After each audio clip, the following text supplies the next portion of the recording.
What is enlightenment? What does it mean? What's the experience like? What is its effect on a person? Well, there's a common misconception which I have certainly had for a long time, and that is that when a person becomes enlightened, they have transcended the petty, dualistic world of form that we live in. And so even though they live in it, they sort of walk around on this cloud, like this spiritual zombie that just dispenses wisdom, wise sayings, and is no longer bothered by petty human emotions. They're just always just in a state of pure bliss and peace. That's kind of depressing, actually, to think that the highest level of spiritual development a person can have is to get to the point where they no longer engage in the experiences that make us human. I mean, if that's a better state of existence to be in, that might be. Maybe if you get there, you'll realize, oh wow, I'm glad I have transcended the petty troubles of human existence, and now I can just be in a pure place of pure peace. Maybe that would be good if you got there, but why would you even want to? What would make a person want to get to that point if it's so unrelatable? And so I'm just going to say that that's not how it works, that's not what it's like, and that's not how enlightened people actually act or think. And there are different levels of enlightenment, different types of enlightenment. There is a certain type of enlightenment that a person has that forever changes them, and they are just forever, an enlightened master. But there are also glimpses of enlightenment that a person can have.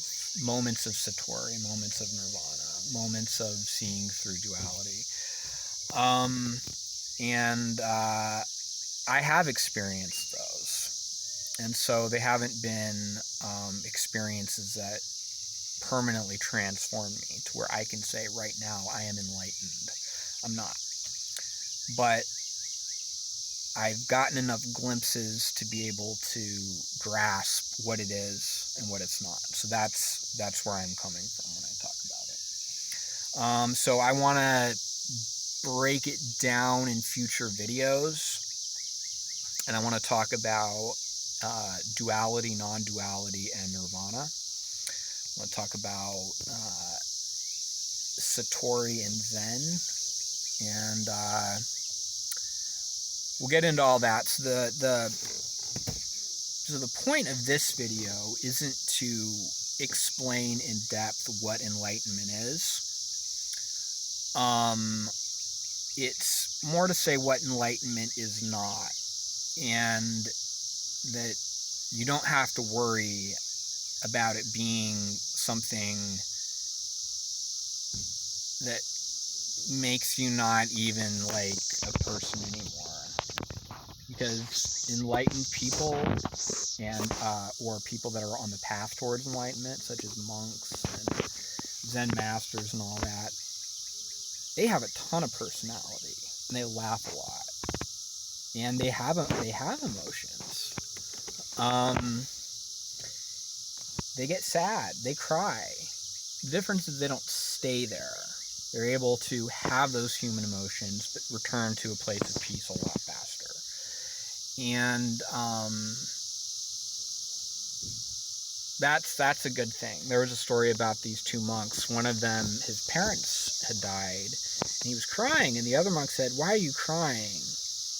you're a Buddhist monk. We're not supposed to be engaged in attachment, like that. And the other monk said, hey man, look, you know what I'm crying? You know what I'm crying? I'm crying because I want to cry. Okay, I'm allowed to cry. It's not like it's my tears are not this negative feeling that I don't want to have. He was, he wanted to engage in human emotion.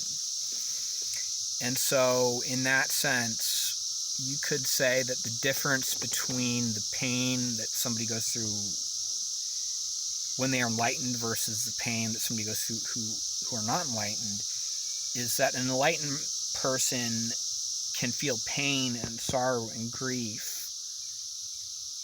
but at the same time not be consumed by it, and to be able to see that pain and difficulty in the light of a much bigger sense of peace and harmony. And so, you can process it faster. So yeah, so those are my thoughts on enlightenment. I'm not sure if all that made any sense. I'm just,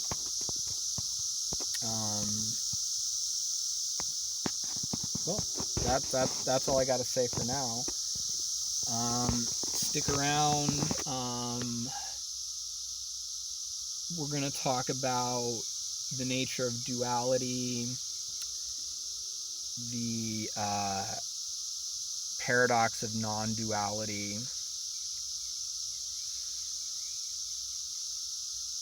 and concept of duality alone, just understanding yin and yang, male and female principles, that could be a whole series in and of itself. I could probably teach a whole